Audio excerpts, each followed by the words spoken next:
সম্মানিত দর্শক মণ্ডলী, আজ আমরা একটি গুরুত্বপূর্ণ বিষয় জানব।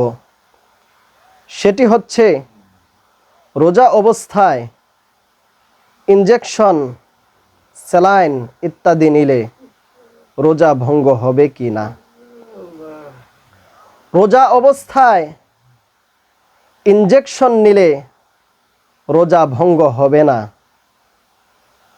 চাই রোগে বা গোশতে যেখানেই নেওয়া হোক।